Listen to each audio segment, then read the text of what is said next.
They say horror films are make-believe, but with The Exorcist, reality had a nasty habit of bleeding onto the screen. Mysterious injuries, chilling coincidences, and a set some swear was actually cursed. It's the kind of thing that still keeps people from rewatching. Number 20. Linda Blair was terrified of her own dummy. You think, daughter? What she did? You'd think that after months of makeup, prosthetics, and creepy set pieces, Linda Blair would have been unshakable. Not quite. One thing freaked her out more than the spinning head effect itself: the life-size dummy of Regan used for certain scenes. This wasn't some flimsy prop. It looked exactly like her, right down to the pale, cracked skin and glassy, soulless eyes. When she first saw it, Blair reportedly froze. Imagine walking onto set, turning a corner, and locking eyes with yourself, but possessed, lifeless, and twisted in an unnatural position. Even seasoned crew members got the chills being alone with it. The dummy wasn't just unsettling, it was too real. And for Blair, who was still a kid, it was like staring at her own cursed doppelganger. No wonder her fear in those scenes feels so bone deep. Number 19. The demon's name is never spoken. Where's Regan? In here with us. That's much too vulgar display of power, Karis. Now kindly undo these straps. If you're the devil, why not make this? Well, then let's introduce ourselves. I'm Damien Karras. And I ain't the devil. Here's something that'll make you rewatch The Exorcist with new ears, because you've never actually heard the demon's name. Not once. In William Peter Blatty's original novel, the ancient evil is called Pazuzu, a name rooted in Assyrian and Babylonian mythology. But in the film, it's never uttered. Not by Father Merrin, not by Father Karras, not even during the most intense moments of the possession. This wasn't some slip-up. Director William Friedkin wanted the evil to feel more mysterious, more faceless, a nameless terror seeping into every frame. By keeping the demon's identity unspoken, he forced audiences to focus on what it was doing, not what it was called. And it worked.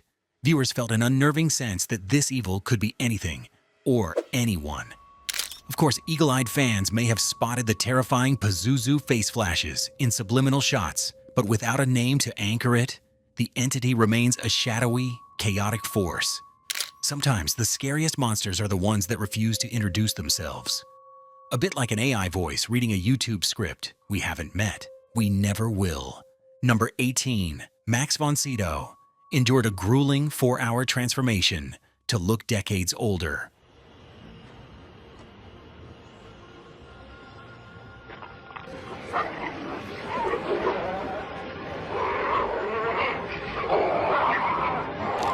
When Max von Sydow stepped onto the Exorcist set, he was just 44 years old, decades younger than the frail, world-weary Father Merrin we see in the film. To bridge that gap, makeup artist Dick Smith had to work pure magic, and a lot of it. Every single shooting day, von Sydow endured a painstaking 4-hour process of prosthetics, stippling, and hair whitening to transform him into an elderly priest haunted by years of battling evil. The effect was so convincing that many audience members were shocked to learn von Sydow wasn't actually a senior citizen. Even more impressive, he maintained that performance under layers of latex, keeping his movements slow and deliberate to match the makeup's illusion of age. It's one of the rare cases where you could pause the film, study his face in high definition, and still believe every wrinkle and liver spot was real. That's the power of Dick Smith's craft and von Sydow's commitment.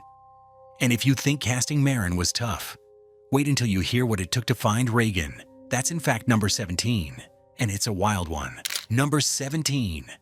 Linda Blair beat out 500 other actresses for the role of Regan. When I touch your forehead, open your eyes.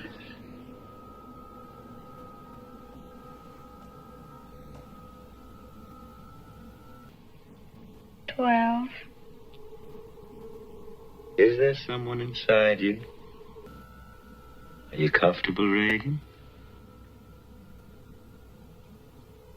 Yes, How old are you? sometimes. Who is it? When you think of The Exorcist, one face instantly flashes in your mind: Linda Blair's. But getting there? That was like surviving a cinematic Hunger Games. The casting call for Regan attracted around 500 young actresses, each hoping to land the most controversial role in Hollywood at the time. Director William Friedkin wasn't just looking for a kid who could act scared. He needed someone who could swing from sweet and innocent to full-blown, demon-possessed nightmare. And do it convincingly. Blair, just 12 years old, walked into the audition calmly and bluntly told Friedkin she'd read the book. Even more shocking, she had no problem with the, disturbing scenes everyone else was freaking out about. That unshakable confidence sealed the deal. And when filming began, she didn't just meet expectations, she obliterated them. Without Blair, The Exorcist might have been just another horror flick. With her, it became a cinematic possession that still has audiences in a chokehold 50 years later. Number 16, Regan's makeup. Almost looked very different from what audiences saw. Your mother's in here with his girls. Would you like to leave a message? I see that she gets it. The image of Regan's face, pale, cracked skin, with those deep, festering scars, is burned into cinema history. But it almost looked nothing like that. Early makeup tests had her covered in far more dramatic, almost zombie-like prosthetics, with exaggerated wounds and a grotesque corpse gray complexion. The problem? It was so over the top that it distracted from Linda Blair's actual performance. Director William Friedkin, determined to keep the horror grounded in realism, scrapped the heavier designs.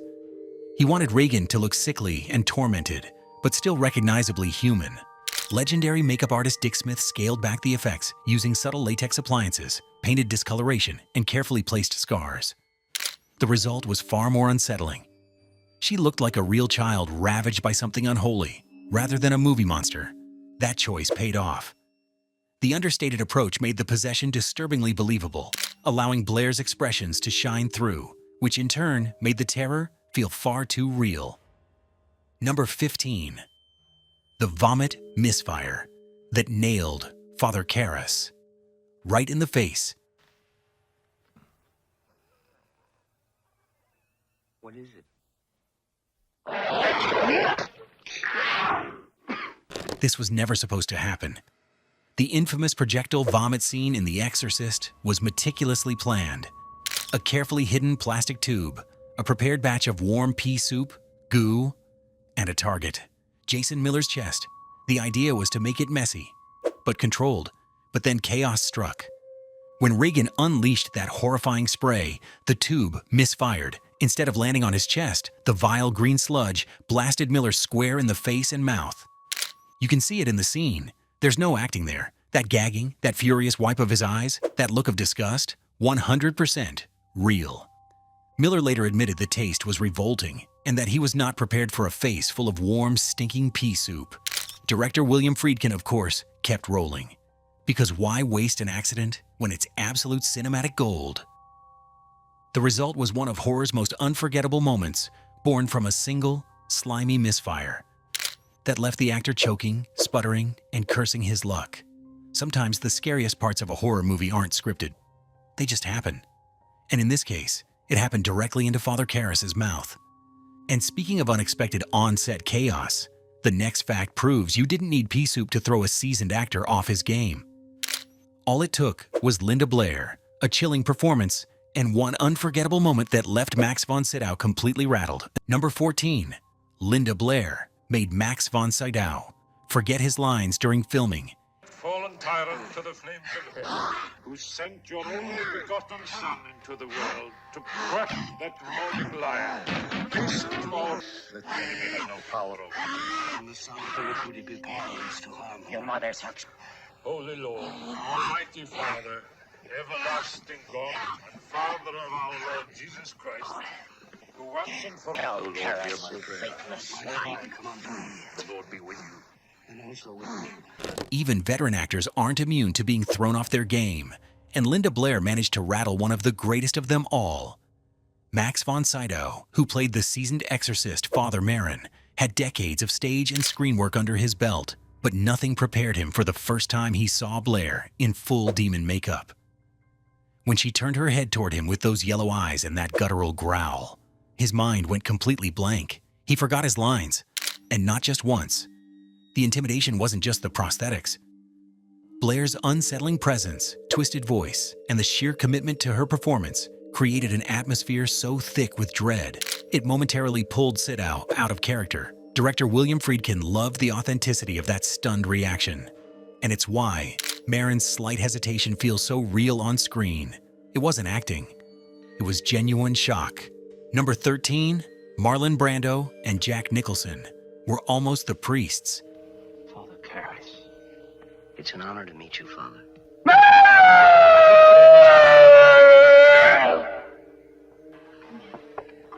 Thank you. Is Father Karras here? Yes. Father? Yes. Mrs. MacLeod. I'm Father Mary. Imagine this chilling arrival scene, but instead of Max von Sydow stepping through the mist, it's Marlon Brando. Yep, the Godfather himself, casting out demons instead of running the Corleone family. Or picture Jack Nicholson, smirking, unpredictable, locking eyes with the possessed Regan. Both men were seriously considered for the roles of the priests, but director William Friedkin shut it down fast, fearing Brando's star power would eclipse the story and turn the film into a Brando movie. Nicholson's intensity, a little too unhinged for the calm, grounded priests he envisioned. In the end, von Sydow and Jason Miller brought a quiet gravitas that made the horror feel disturbingly real, proving that sometimes less star power makes for more terror. Number 12, old school tricks that still made magic. Here's something you might not expect. The scariest moments in The Exorcist weren't born in some fancy Hollywood effects lab. Back in 1973, director William Friedkin didn't have CGI, motion capture, or post-production wizardry. What he did have was a crew armed with fishing wire, pulleys, and enough grit to pull off miracles the hard way. Now you see Regan's eerie levitation? It was done with concealed wires and an unforgiving pulley system. It's the power head to depart from the servant of God. And the famous head turn? It wasn't a digital illusion, but a hand-cranked prosthetic so convincing you'll swear it's real flesh. You know what she did?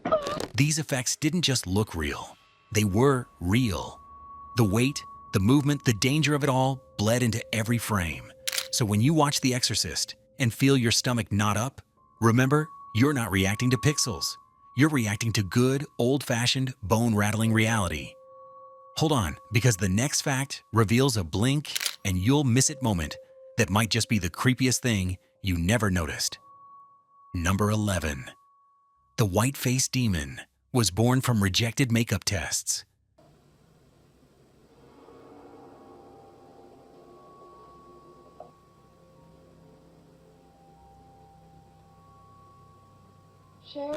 That pale, nightmarish face that pops up for just a split second in The Exorcist, burning itself into your subconscious, was never even supposed to be in the movie, known by fans as Captain Howdy, or the white-faced demon. This ghostly visage actually came from early makeup tests for Linda Blair's possessed look. Makeup artist Dick Smith had experimented with a stark, corpse-like design, but director William Friedkin felt it was too overt and scrapped it for Regan.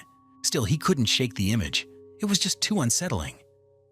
So Friedkin decided to slip it back into the film in subliminal flashes, often in complete darkness or between frames. The result? Viewers felt uneasy without even knowing why. Many swore they saw something wrong, but couldn't put their finger on it. That's the magic of psychological horror. If you felt that last fact in your gut, that's exactly where it was meant to land. These aren't harmless behind-the-scenes tidbits. They're the kind of truths that bleed through the celluloid and stick in your head just long enough. If you're hooked on this descent into The Exorcist's twisted secrets, bless those like and subscribe buttons. Like Father Marin, banishing something truly unholy. All right, let's dive back in. The next fact is about to turn your stomach. Number 10. Iraq archaeological dig scenes were filmed on location in Hatra.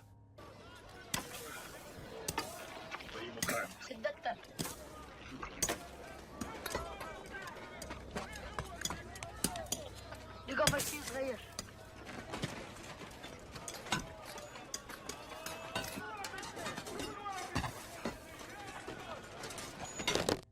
When The Exorcist takes you to Iraq in those opening scenes, you're not looking at some cleverly built Hollywood set.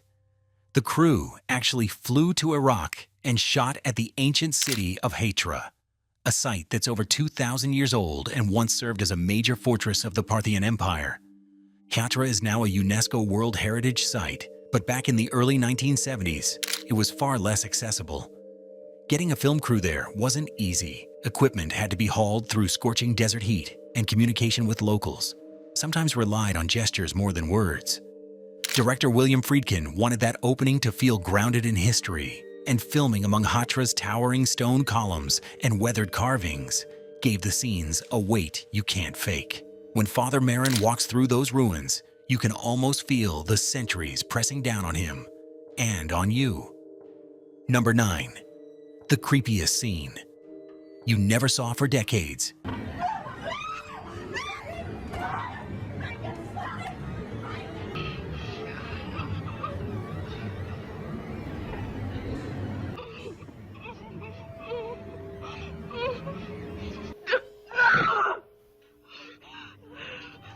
If you've only watched The Exorcist in its original 1973 release, you completely missed one of the most disturbing moments ever shot, the infamous spiderwalk. In this scene, Regan descends the staircase in a crab-like position, bent backwards, head upside down, scurrying toward her horrified mother. It's pure nightmare fuel. Director William Friedkin filmed it during production, but he decided to cut it. Why? At the time, he felt it happened too early in the story and would blow the suspense too soon. Plus, the effect, done with wires and stunt performer Ann Miles, was tricky to pull off smoothly. So the footage sat unseen for almost 3 decades. It wasn't until the 2000 version You've Never Seen re-release that audiences finally got to witness the moment, and it instantly became one of the most talked about horror visuals in cinema. The spiderwalk wasn't just creepy, it was the kind of image that burrows into your brain and refuses to leave. And if you think that scene twisted your spine, the next fact will twist your ears, because the voice behind Regan's demon is just as disturbing as anything you've seen on screen. Number 8. Mercedes McCambridge's demonic voice came from whiskey, cigarettes, and raw eggs. What do you mean, English? That's English in reverse. Listen. Give us time! It's a language, all right. It's English. Now one man. Who are you? Now one man.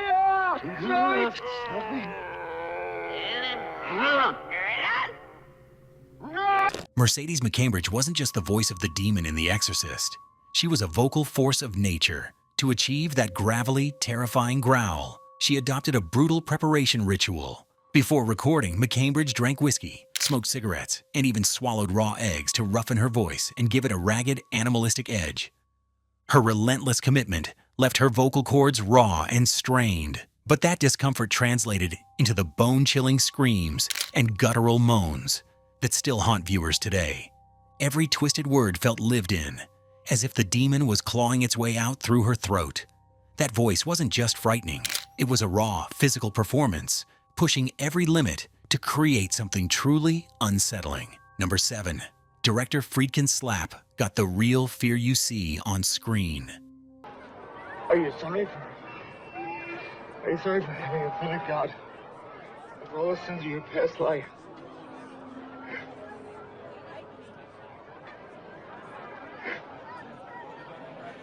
He go to himself and no wonder it was because he's doomed.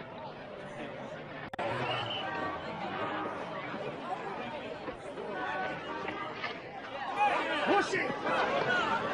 Get back! Do you want to make your confession?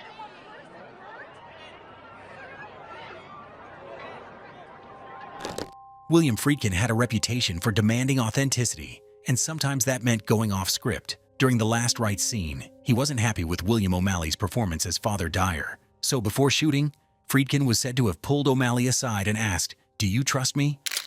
When O'Malley nodded, Friedkin slapped him hard across the face, then yelled, "Action!" O'Malley's shocked reaction, the trembling hand, the caught-off-guard pause. You see that all on film. No acting, just raw surprise. That unexpected moment gave the scene an edge so real, it's hard to look away. Friedkin's method was extreme, sure, but the result was a spine-tingling glimpse of genuine fear, captured forever on camera. Number 6. Fire destroyed most of the set. Only Regan's room survived.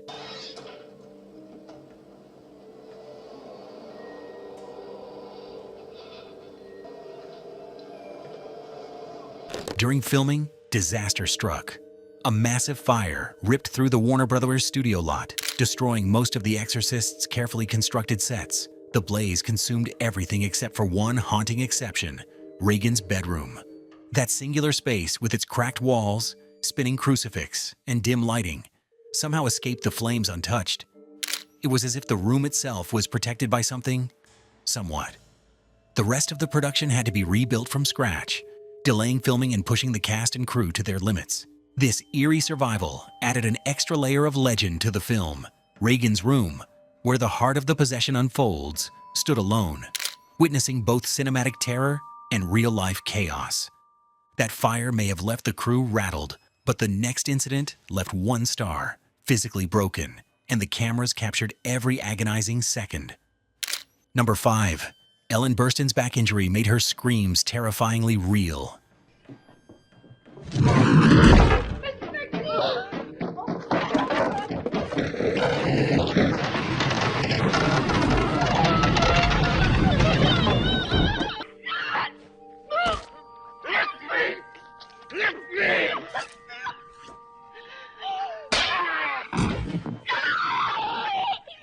The raw agony you hear from Ellen Burstyn in the crucifix scene isn't acting.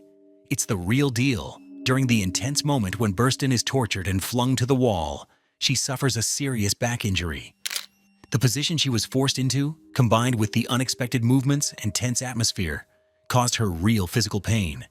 Burstyn's screams, harsh, desperate, and raw, weren't scripted cries. They came straight from the shock and strain her body endured on set. The injury made the scene even more powerful as the audience feels the full weight of her suffering. Director William Friedkin captured every second without cutting away, wanting the pain to come through unfiltered. That blend of acting and reality gives the scene a heart-stopping edge that has haunted viewers for decades. Number 4. The story behind The Exorcist was inspired by a real 1949 exorcism. You know, possessed by a demon or something. How did they get an exorcism? Well, the first thing, I'd have to get him into a time machine and get him back to the 16th century.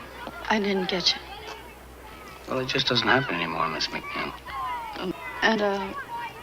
How do you go about getting an exorcism?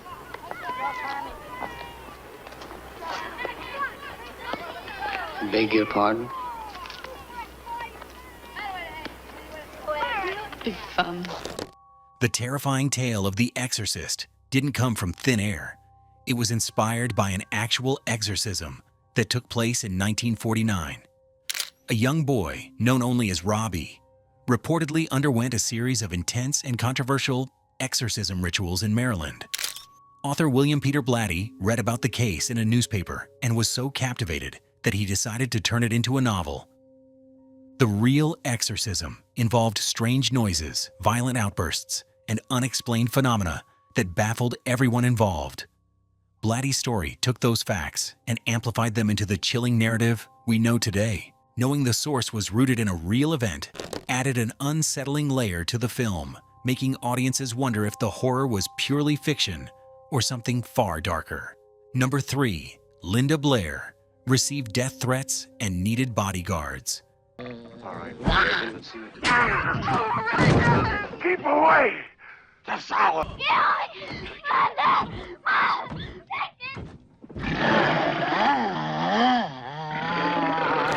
After The Exorcist hit theaters, Linda Blair's life changed in ways no child actor ever expects. Fans weren't just scared, they were downright hostile. Some believed the young actress was actually possessed, and the role blurred the line between Blair and her terrifying character. The backlash got so intense that Blair began receiving death threats. People sent letters filled with hate, convinced she was somehow responsible for the evil she portrayed on screen.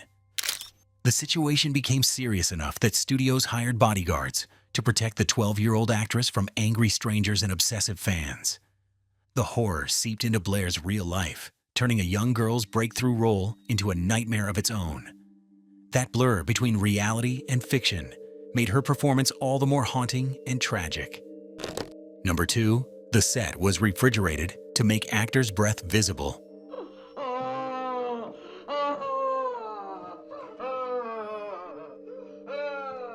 Fucking worthless cocksucker. Be silent!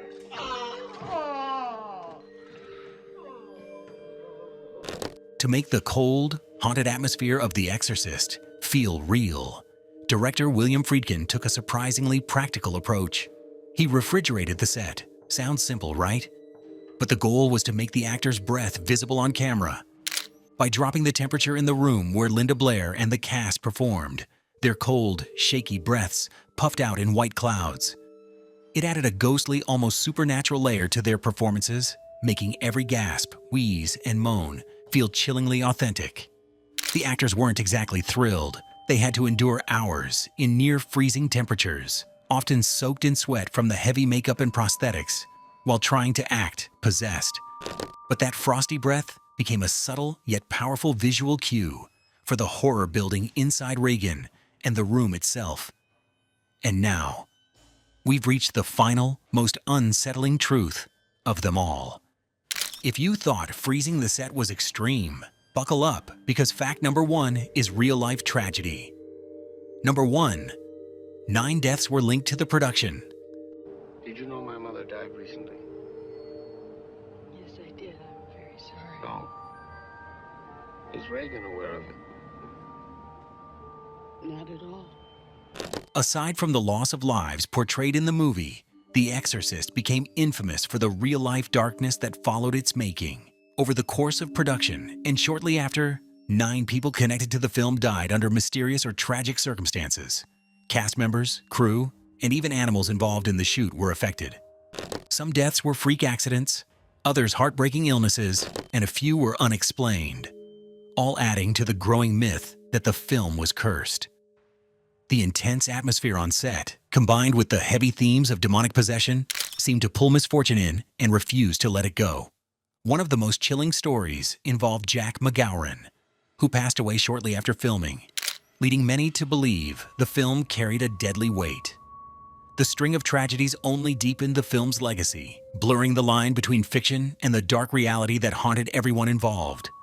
The Exorcist is one of those horror movies that leaves you with more questions than answers. Every scene drips with real-life dread, born from ancient legends, dangerous stunts, and tragedies that still shadow its legacy. The terror on screen, that's only half the story. The rest lives in truths too unsettling to fade.